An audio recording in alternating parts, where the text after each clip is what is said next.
আসলে কি হয়েছিল সকাল থেকে আমরা শুনবো এই শিক্ষার্থীদের কাছে। ভাই সকালে আপনারা শান্তিপূর্ণ আন্দোলন করে কি এমন হলো যে এখানে রণক্ষেত্র বা পুলিশ আপনাদের গুলি ছুড়লো আসলে?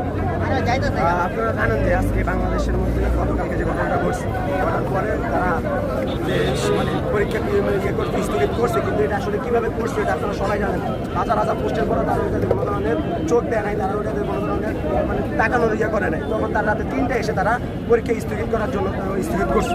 এখন আমাদের এটা ইয়ে হচ্ছে যে সাধারণ মানুষের একটা যদি মনুষ্যত্ব থাকে তাহলে একটা জিনিস এত বড় একটা দুর্ঘটনা ঘটলো, মানে শত শত স্টুডেন্ট মারা গেল, এখন তারা ওইগুলো না দেখে তারা পরীক্ষা করবে। এখন আমরা হামলা কেন করলো আসলে? হামলার বিষয়টা হচ্ছে তারা আমরা শান্তিপূর্ণভাবে আন্দোলন করতেছি, আমরা মন্ত্রণালয়ের সামনে আসলে আমাদের আন্দোলন আমরা স্লোগান দিতেছি, তারপর তারা আসলো যে আমাদেরকে ভিতরে ঢুকানো হবে, আমাদের এখান থেকে কয়েকজন প্রতিনিধি যাবে। আমরা ভিতরে ঢুকছি, সবাই ভিতরে ঢুকছি, ভিতরে গিয়ে স্লোগান দিতেছি, আমরা আন্দোলন করতেছি, আমরা স্লোগান দিব, এটা সাধারণ কথা। আমরা আন্দোলন করতেছি, আমরা স্লোগান দিব, স্লোগান দিচ্ছি, তারপর আমাদের থেকে প্রতিনিধি বলতেছে 5-6 জন প্রতিনিধির ভিতরে পাঠাবে।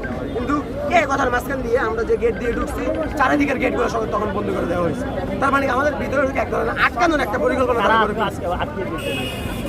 গেটটা আটকে দেওয়া হয়েছে, গেটটা আটকে দেওয়া হয়েছে। এরপরে যখন আমরা প্রতিনিধি বাছাই যাচাই করতেছি যে কে যাবে, কে সুন্দর করে কথা বলতে পারবে, এখন আমরা তো ছোট স্টুডেন্ট, আমাদের বড় ভাইরা আসছে, আমাদের কয়েকজন শিক্ষকরা আসছে, গার্ডিয়ান আসছে, তারা যাবে কথা বলবে, আমাদের হয়ে তারা কথা বলবে।